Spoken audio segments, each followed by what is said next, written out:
Battle through the heavens की सोशंस video के अंदर एक बार फिर से आपका स्वागत है। तो इस वीडियो के अंदर अपना जियाविन एंटर करने वाले हैं नाइनसिन स्प्रिंग के अंदर और वापस जियाविन की मुलाकात होने वाली है याओ मिंग से। और अब ये याओ मिंग कौन है चले जानते हैं इस वीडियो के अंदर। तो इस वीडियो की स्टार्टिंग में हम देखते हैं जियाविन को जो कमांडर चीन की टोली से कुछ और सवाल जवाब करता है और जियाविन के सारे सवालों को जवाब देने के बाद जो कमांडर चीन होता है वो अपनी वीक सी आवाज में कहता है कि मैंने तुम्हें सब कुछ बता दिया है, तो क्या अब तुम हमें जाने दो। ये सुन के जो जियाविन होते है वो हमें एक बार फिर से अपनी फिंगर को प्रेस करता है और जैसे जियाविन अपने फिंगर को प्रेस करता है तो कमांडर चीन की पूरी टोली की दुर्गी सील हो जाती है। और ऐसा करने के बाद जियाविन उसे अंडरग्राउंड खाई के कोने में फेंक देता है और इस गहरी से खाई के अंदर बहुत सारी टनल्स मौजूद थी। यहाँ तक कि नाइनसिन डेवलप्ड पाइथन ट्राइब को भी ये नहीं पता होता है कि ये सारी टनल्स कहाँ पे जाके खुलती है। और जिस तरह से जियाविन ने इन सभी की दुर्गी को सील करके इस गहरी से खाई में डाल दिया है तो फिर इन्हें अपनी फिजिकल स्ट्रेंथ के दम पे सर्वाइव करना होगा। खैर इन सभी की फील्डिंग सेट करने के बाद जियाविन यहाँ पे ज्यादा देर तक नहीं रुकता। वो कहता है कि चलो हमें जल्दी से नाइनसिन स्प्रिंग के अंदर जाना होगा। और ये कहने के बाद जियाविन आगे की तरफ शूट हो जाता है और काइलिन लिलफेरी डॉक्टर किंगलिन से फॉलो करने लगती है। और इस जगह के जो सारे के सारे रास्ते थे वो काफी कॉम्प्लिकेटेड थे, लेकिन जो जियाविन की टोली थी वो पहले से तैयार होकर आई थी क्योंकि इन सभी के पास होता है एक मैप जिसकी मदद से ये लोग थोड़ी देर के अंदर अंडरग्राउंड वर्ल्ड के अंदर चले जाते हैं। और कुछ और स्नेक ट्राइब्स को पार करने के बाद ये लोग फाइनली उस जगह पहुंच जाते हैं जहाँ पे नाइनसिन डेवलप्ड पाइथन ट्राइब के लोग रहा करते थे। और इस जगह को बोला जाता है नाइनसिन अंडरग्राउंड नेटवर्क। और यही वो जगह है जहाँ पे नाइनसिन डेवलप्ड पाइथन ट्राइब के हेडक्वार्टर्स मौजूद थे। और कई स्नेक से बेस्ड इस जगह को होली ग्राउंड मानते हैं और इसकी ऐसी रेपुटेशन की वजह से खतरनाक तरीके से गार्ड किया जाता है। खैर तभी जो जियाविन होते हैं वो नाइनसिन नेटवर्क के एक पहाड़ की चोटी पे अपीयर होता है और नीचे के पूरे सीन को देख के जियाविन खुद से बड़बड़ाते हुए कहता है कि सच में tribe 3 great magical beast tribe में से एक कहलाने के वर्दी है। और नीचे इतने सारे स्नेक बीस्ट को देख के काइलिन भी हैरान हो जाती है और कहती है कि ये बड़ी अनएक्सपेक्टेड बात है कि मैं यहाँ पे इतने सारे स्नेक पीपल ट्राइब देख पा रही हूँ और ऊपर से इनकी संख्या मेरे ट्राइब से भी बड़ी है। काइलिन कहती है कि मैंने काफी टाइम पहले अपने ट्राइब की जेनियोलॉजी पढ़ी थी और उसके हिसाब से मेरे ट्राइब को वास्ट टाइगर डेजर्ट में आए हुए काफी टाइम हो चुका है, लेकिन बस मैं ये नहीं जानती हूँ कि हम लोग भी इस बीस्ट रीजन से ही आए हुए हैं। और ये सुन के जियाविन के चेहरे पे भी एक स्माइल आती है और तुरंत ही उसका ध्यान जाता है नाइनसिन अंडरग्राउंड नेटवर्क के डीपेस्ट पार्ट में। और वो कहता है कि नाइनसिन स्प्रिंग उस नाइनसिन नेटवर्क के डीपेस्ट पार्ट में मौजूद है, लेकिन वहाँ पे सिक्योरिटी भी काफी हाई अलर्ट में तैनात है और मैं वहाँ पे कुछ बैंकिंग लेवल के एक्सपर्ट्स के ओर भी सेंस कर पा रहा हूँ। और अगर हम लोग उन लोगों को थोड़ा भी डिस्टर्ब करते हैं तो हम काफी परेशानी में पड़ सकते हैं। इसी वजह से तुम सभी लोग अपने ओर को छुपा लो। और जियाविन के इस ऑर्डर को सुन के काइलिन की टोली तुरंत ही अपने सर को हाँ में हिला देती है। और नाइनसिन डीप ग्राउंड पाइथन ट्राइब बहुत ही ज्यादा स्ट्रॉन्ग है और ऊपर से ये लोग उनकी टेरिटरी में एंटर कर चुके हैं। और भले ही अभी जियाविन एक जेन्युइन दोषी हो, लेकिन अगर ये लोग उनकी नजरों में आ जाते हैं तो फिर चीजें जियाविन के लिए भी काफी डिफिकल्ट हो जाएंगी। खैर तभी जो जियाविन होता है वो अपने एक हाथ को मूव करता है, तुरंत ही उसके आसपास का जो स्पेस होता है वो डिस्टॉर्ट हुए काइलिन के पूरे ग्रुप को रैप कर लेता है और तभी वहाँ का स्पेस एक बार फ्लक्चुएट होता है और तुरंत ही जियाविन की पूरी टोली वहाँ से गायब हो जाती है। और अभी जियाविन की स्ट्रेंथ उस लेवल तक पहुंच चुकी है कि वो एम्प्टी रियलम के अंदर भी काफी आसानी से ट्रैवल कर सकता है। और भले ही अभी जियाविन अपने साथ 3 लोग और लेके चल रहा हो, लेकिन इससे भी उसे कोई परेशानी नहीं होती। और थोड़ी देर तक ट्रैवल करने के बाद ही जियाविन की टोली नाइनसिन अंडरग्राउंड नेटवर्क के डीपेस्ट पार्ट में पहुंच जाती है। और नाइनसिन अंडरग्राउंड नेटवर्क के डीपेस्ट पार्ट में एक बहुत बड़ा काला सा खड्डा होता है और इसकी चौड़ाई कम से कम 1000 फुट थी, लेकिन इसकी गहराई का कोई भी अता पता नहीं होता। और उस खड्डे के अंदर से जो हवाएं बाहर आ रही थी उसमें एक एक्सट्रीमली पावरफुल कोल्ड एनर्जी मिली हुई थी। और अगर इस जगह पे कोई ज्यादा देर तक खड़ा होता है तो उसे ऐसा लगेगा जैसे कि उसकी दुर्गी भी फ्रीज हो गई हो। और इस गहरे से खड्डे के अंदर ही नाइनसिन डीप ग्राउंड पाइथन ट्राइब का वो होली पूल था, यानी कि वो नाइनसिन स्प्रिंग। क्योंकि उस खड्डे के अंदर जो ठंडी ठंडी हवाएं बाहर आ रही थी उसके अंदर का वो डार्क और कोल्ड डोरा सिक्योरिटी का काम कर रहा था।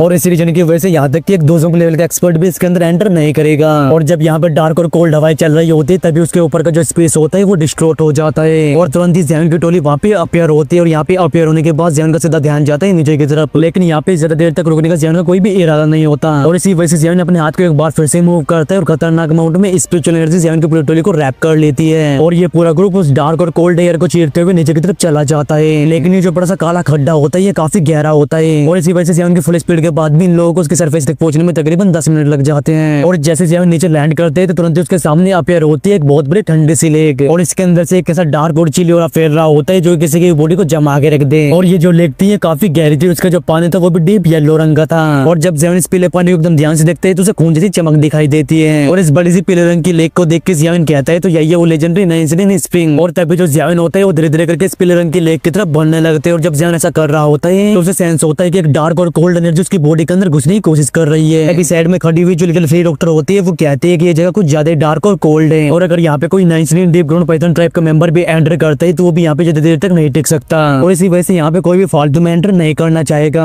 और भले ये भी काइलिन और लिटिल फेरी डॉक्टर उस लेक से काफी दूरी पे मौजूद हो, लेकिन उस लेक के अंदर के डार्क और कोल्ड एनर्जी की वजह से लेडीज भी काफी टेरेबल फील कर रही थी। यार तभी जो जियाविन होते हैं वो नाइनसिन स्प्रिंग के पास पहुंच जाता है और तुरंत उसके वाटर को टच करने लगता है। और जैसे जियाविन ऐसा करता है तो तुरंत ही जियाविन के हाथ के ऊपर एक हल्की सी पीले रंग की परत बन जाती है। और जब जियाविन ये देखते हैं कि इस लेक के अंदर के डार्क और कोल्ड फोर्स कितनी ज्यादा भयानक है, तो जियाविन भी शॉक्ड हो जाता है और कहता है कि सच में ये काफी ज्यादा स्ट्रॉन्ग है। और तभी मैं सोचूं कि टीचर ऐसा क्यों कह रहे थे कि उन्हें भी नाइंसिन स्प्रिंग के डीपेस्ट पार्ट में एंटर करने में परेशानी होगी यार। तभी जियाविन की बॉडी से उसकी हेविली फ्लेम इरप्ट होती है और तुरंत उस पीले रंग की परत को पिघला देती है। और ऐसा करने के बाद जियाविन का ध्यान जाता है काइलिन के ऊपर और वो कहता है कि काइलिन, पहले मैं इस लेक के डीपेस्ट पार्ट में जाके उस ब्लड क्रिस्टल को हासिल करता हूँ और जैसे ही मैं सक्सेसफुल इसके अंदर से बाहर आ जाता हूँ तभी तुम इसके अंदर एंटर करना और उसके बाद मैं तुम्हें अच्छे से प्रोटेक्ट करूंगा। और जियाविन की टोली में काइलिन और जियाविन दोनों ऐसे हैं जो कि इस लेक के अंदर एंटर कर सकते हैं। और जियाविन ऐसा कर सकते हैं अपनी हेविली फ्लेम की वजह से और भाई काइलिन ऐसा कर सकती है अपनी बॉडी कॉन्स्टिट्यूशन की वजह से। और जियाविन के इन शब्दों को सुन के काइलिन भी अपने सर को हाँ मिलाती है और अभी उसका चेहरा चिंता से भर चुका था। और वो कहते हैं कि ठीक है, तुम्हें अपना ध्यान रखना होगा, लेकिन जैसे तुम्हें कोई परेशानी होती है तुम तुरंत इस लेक से बाहर आ जाना, क्योंकि इस नाइंसिन स्प्रिंग की डार्क और कोल्ड एनर्जी कुछ ज्यादा ही टेरिफाइंग है। और अभी काइलिन भी बिलीव नहीं कर पा रही थी कि इस दुनिया में ऐसी कोई डार्क और कोल्ड एनर्जी से भरी हुई जगह भी एग्जिस्ट करती है। और जब टीचर याओलाओ ने कहा था कि ये नाइंसिन स्प्रिंग काइलिन को एक 9 कलर हेवन स्वेलिंग पाइथन में ट्रांसफॉर्म होने में मदद कर सकती है, तो स्टार्टिंग में काइलिन को भी मास्टर याओलाओ की बातों के ऊपर भरोसा नहीं हो रहा था। लेकिन इस जगह पे आने के बाद काइलिन को समझ आ चुका है कि मास्टर याओलाओ एकदम सही बोल रहे थे। खैर तभी जो जियाविन होते हैं अपने सर को हाँ में लाते हैं, उसे भी ये बिलीव नहीं था कि एक जेन्युइन दुशिंग और 4 तरह की हेविली फ्लेम की मदद होने के बाद वो उस लेक के अंदर की डार्क और कोल्ड एनर्जी को बिल्कुल भी सह नहीं पाएगा। तभी जियाविन काइलिन और लिटिल फेरी डॉक्टर से कहते हैं कि जैसे ही मैं इस लेक के अंदर एंटर कर जाता हूँ तो तुम सभी लोग अपने औरों को और अपने आप को हाइड कर लेना, जिससे कि यहाँ पे मौजूद एक्सपर्ट तुम्हें बिल्कुल भी सेंस ना कर पाए। और जैसे जियाविन ये कहता है तो उसकी बॉडी से उसकी हेविली फ्लेम बाहर आती है और तुरंत उसकी पूरी बॉडी को कवर कर लेती है। और एट द सेम टाइम जो जियाविन होता है वो उस नाइंसिन स्प्रिंग के अंदर गोता लगा देता है और नाइंसिन स्प्रिंग में एंटर करने के बाद जियाविन लाइटनिंग स्पीड से उसका डीपेस्ट पार्ट में जाने लगता है। और जियाविन को नाइंसिन स्प्रिंग के अंदर एंटर करते हुए देख काइलिन का ध्यान जाता है लिटिल फेरी डॉक्टर के ऊपर और कहती है कि हमें अपने आप को जल्दी छुपाना होगा और अब बाकी की चीज जियाविन के बाहर आने के बाद ही होगी। और काइलिन के इन शब्दों को सुन के लिटिल फेरी डॉक्टर और क्विंगलिन तुरंत ही अपने सर को हाँ में ला देती है, जिसके बाद ये दोनों आसपास के अंधेरे से भरी जगहों पे जाके छुप जाती है। और लिटिल फेरी डॉक्टर और क्विंगलिन को छुपते हुए देख काइलिन भी अपने आप को एक अंधेरे से भरी जगह पे छुपा लेती है। और ऐसा होने के बाद नाइंसिन स्प्रिंग के आसपास का जो एरिया होता है वो वापस से साइलेंट मोड में चला जाता है। यार तभी सीन चेंज होता है और हम देखते हैं जियाविन को जो कि अभी लाइटनिंग स्पीड से नाइंसिन स्प्रिंग के डीपेस्ट पार्ट की तरफ बढ़ रहा था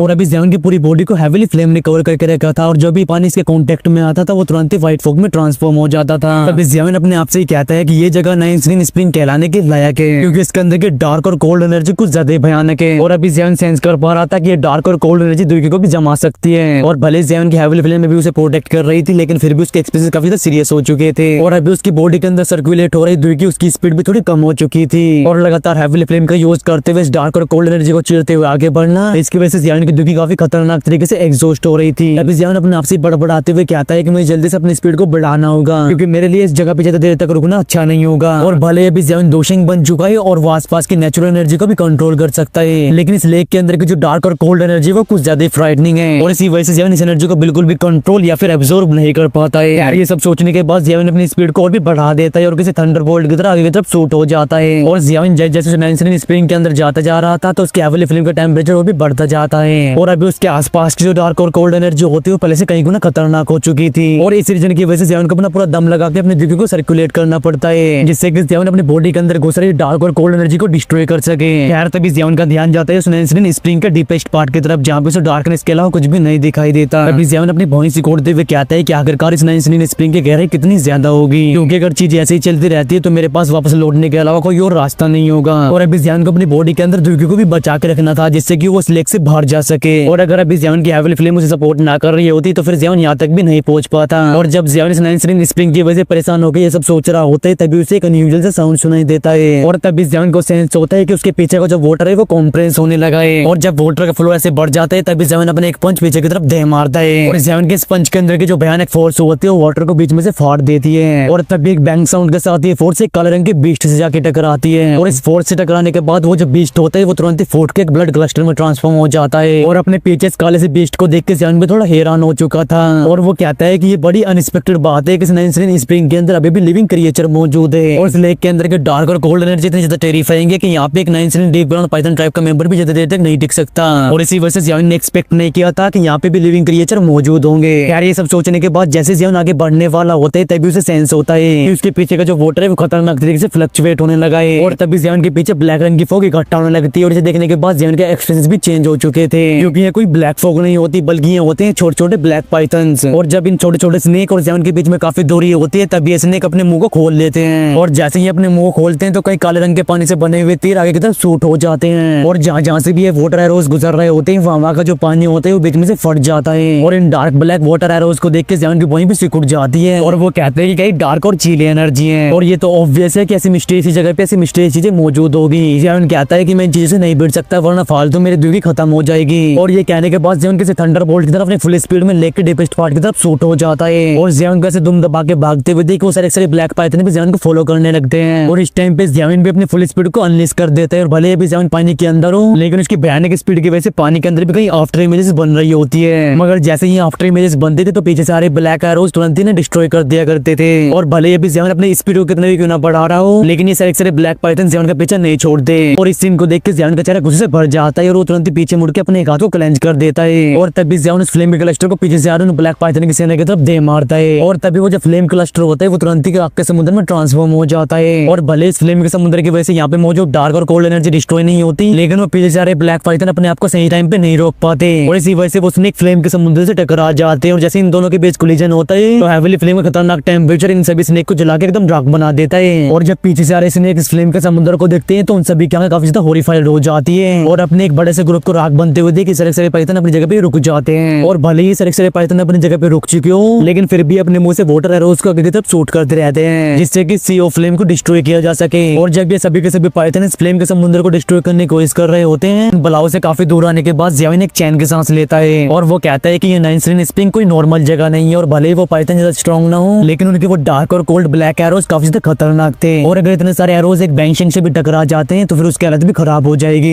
यार ये सब कहने के बाद जैसे ज़ियान नीचे देखते हैं तो उसे एक ग्लो दिखाई देता है और उस ग्लो को देखने के बाद ज़ियान एक बार फिर से अपनी फुल स्पीड में नीचे की तरफ शूट हो चुका था और पलक झपकते ज़ियान उस ग्लो के पास पहुंच जाता है और अभी ज़ियान जिस सरफेस पे खड़ा हुआ था वो रेत से बनी हुई थी और इस जगह पे कई पत्थर पड़े हुए थे जिनके अंदर से चमक निकल रही थी और ये पत्थर ही वो रीजन होते हैं जिस वजह से इस जगह पे थोड़ी रोशनी फैली हुई थी। यार तभी ज़ियान यहाँ पे लैंड करके इस पूरी जगह को स्कैन करने लगता है और कहता है कि नाइनस्ट्रीन स्प्रिंग और भी नीचे जाती होगी लेकिन अगर मैं वापस जाने की कोशिश करता हूँ तो फिर हो सकता है कि मेरा भी ब्लड क्लस्टर बन जाए। यार तभी जो ज़ियान होता है उस नाइनस्ट्रीन ब्लड क्लस्टर को ढूंढने लगता है जिसके बारे में मास्टर यावला ने उसे बताया था लेकिन शॉकिंग बात तो ये होती है कि भले ज़ियान कितना भी क्यों ना ढूंढ रहा हो लेकिन उसे एक भी नाइनस्ट्रीन ब्लड क्लस्टर नहीं दिखाई देता। यार जब काफी टाइम तक ढूंढने के बाद भी ज़ियान को ठेंगा भी नहीं मिलता तो उसके एक्सपीरियंस काफी ज्यादा गंदे हो जाते हैं और वो कहता है कि क्या यहाँ पे एक भी नाइनस्ट्रीन ब्लड क्लस्टर मौजूद नहीं है और क्या नाइनस्ट्रीन पाइथन ट्राइब पहले से उन्हें यहाँ से निकाल चुकी है और यहाँ तक पहुंचने के लिए ज़ियान ने काफी मुसीबतों का सामना किया है और क्या अब उसे खाली हाथ वापस लौटना पड़ेगा। और जब ये सब सोच के ज़ियान का दिमाग चकरा रहा होता है तभी उसे एक हल्की सी आवाज सुनाई देती है और वो आवाज काफी दर्द से भरी होती है। वो आवाज ज़ियान से कहती है कि प्लीज मुझे बचा लो और इस हल्की सी आवाज को सुन के ज़ियान के चेहरे के हाव भाव बदल जाते हैं और एट द सेम टाइम एक बैंग साउंड के साथ उसकी दुई की उसकी बॉडी से रप्ट हो जाती है और तभी ज़ियान अपने चारों तरफ बड़े ध्यान से देखने लगता है और अपने मन में कहता है कि उसके अलावा भी यहाँ पे कोई और मौजूद है। और जब ज़ियान दोबारा से इस आवाज का वेट कर रहा होता है तो उसे कोई भी आवाज नहीं सुनाई देती और सीन को देख के ऐसा लगता है जैसे कि ये उसका इल्यूजन हो लेकिन ज़ियान को जैसे पता होता है कि जिस लेवल पे भी वो पहुंच चुका है उसके लिए इल्यूजन जैसे कोई चीज एग्जिस्ट नहीं करती। यार तभी जो ज़ियान होता है वो सरफेस के ऊपर लैंड करता है और भले अभी ज़ियान थोड़ा हिचकिचा रहा हो लेकिन फिर भी वो आगे बढ़ के अपने हाथ को क्लेंच कर देता है और जैसे ज़ियान अपने हाथ को क्लेंच करता है नीचे की जो रेतीली सरफेस होती है उसके ऊपर एक बहुत बड़ा हैंड प्रिंट अपीयर होता है और जब ऐसा होता है तभी ज़ियान को एक डार्क और मोटी सी चेन दिखाई देती है और इतनी लंबी चौड़ी मेटल चेन को देख के ज़ियान क्या सीरियस हो जाती है और तभी ज़ियान इस बड़ी सी मेटल चेन को पकड़ के खींच देता है। वैसे होने की वजह से वहाँ का जो पूरा ग्राउंड होता है वो कांपने लगता है और तभी ज़ियान के सामने तीन और मोटी मोटी ब्लैक चेन्स अपीयर होती है और ये जो चारों मोटी मोटी मेटेलिक चेन थी एक बड़े से माउंटेन जैसी चीज से कनेक्टेड थी और इन सारी ब्लैक चेन्स को एक साथ पीछे खींचना ये पॉसिबल नहीं है लेकिन ज़ियान को इस चीज से कद्दू फर्क नहीं पड़ता था कि ये ब्लैक चेन किस चीज से कनेक्टेड है। यार तभी ज़ियान का ध्यान जाता है उन ब्लैक चेन के मिडल में जहाँ पे अभी एक रेतीला क्लस्टर मौजूद था और थोड़ा सा और ध्यान से देखने के बाद ज़ियान को उसके अंदर एक इंसान दिखाई देता है और वो इंसान इस टाइम पे इतना ज्यादा सूख चुका था कि वो अभी एक खड्डे के ढांचे की तरह लग रहा था और इस स्केलेटन जैसे इंसान को देख के ज़ियान भी शॉक्ड हो जाता है और वो कहता है कि इस इंसान का क्या टेरिफाइंग हो रहा है और मुझे लगता है कि इसकी स्ट्रेंथ तो 3 स्टार 2 के एडवांस लेवल पे रही होगी लेकिन भाई इस बेचारे की हालत इस टाइम पे ज्यादा खराब हो चुकी है कि इसकी स्ट्रेंथ 1 स्टार से घट चुकी है यानी कि अब ये रह चुका है एडवांस 2 स्टार 2। ज़ियान कहता है कि आखिरकार इसे यहाँ पे कैद क्यों किया गया है और जब ज़ियान बड़े ध्यान से इस इंसान को देख रहा होता है तभी वो सोका से इंसान भी अपने आगे खोल लेता है और कहता है कि प्लीज मुझे बचा लो और अगर तुम मुझे बचा लेते हो तो फिर मैं पूरी नाइनस्ट्रीन डेव पाइथन ट्राइब को तुम्हारा सबऑर्डिनेट फैक्शन बना दूंगा। और सड्डी जैसे बंदे की इस बात को सुनकर ज़ियान की वहीं सिकुड़ जाती है और अभी ये इंसान उन डार्क ब्लैक मोटी मोटी चेन्स के अंदर काफी स्ट्रगल कर रहा था। खैर तभी जो ज़ियान होता है वो उस बंदे से पूछता है कि आखिरकार तुम हो कौन और तुम्हें यहाँ पे कैद क्यों किया गया है और ज़ियान के इन शब्दों को सुनकर उस स्केलेटन जैसे इंसान क्या ज़ियान के ऊपर शिफ्ट होती है और वो कहता है कि मैं नाइनस्ट्रीन डेव पाइथन ट्राइब का ट्राइब चीफ हूँ और मेरा नाम है याओ मिंग। वेल इस सूखे से इंसान के ये कहते के साथ ही हमारा ये वाला पार्ट यहीं पे खत्म होता है और इसके नेक्स्ट पार्ट में अपनी काइली लिटिल फेरी डॉक्टर और पिंगलिन की हालत काफी ज्यादा खराब होने वाली है, क्योंकि उनकी फाइट होने वाली है एक मिस्टीरियस एक्सपर्ट से, और वो मिस्टीरियस एक्सपर्ट कौन है वो तो आपको इसके नेक्स्ट पार्ट में ही पता चलेगा। तो इसके नेक्स्ट पार्ट के लिए वीडियो को लाइक करें, चैनल को सब्सक्राइब करें और प्यारे प्यारे कमेंट्स भी करना मत भूलना। तो चलो यार इस वीडियो करते हैं यहीं पे एंड, मिलता हूँ आपसे नेक्स्ट वीडियो में। Till then take care and bye bye and love you all guys. बोलो महादेव महादेव।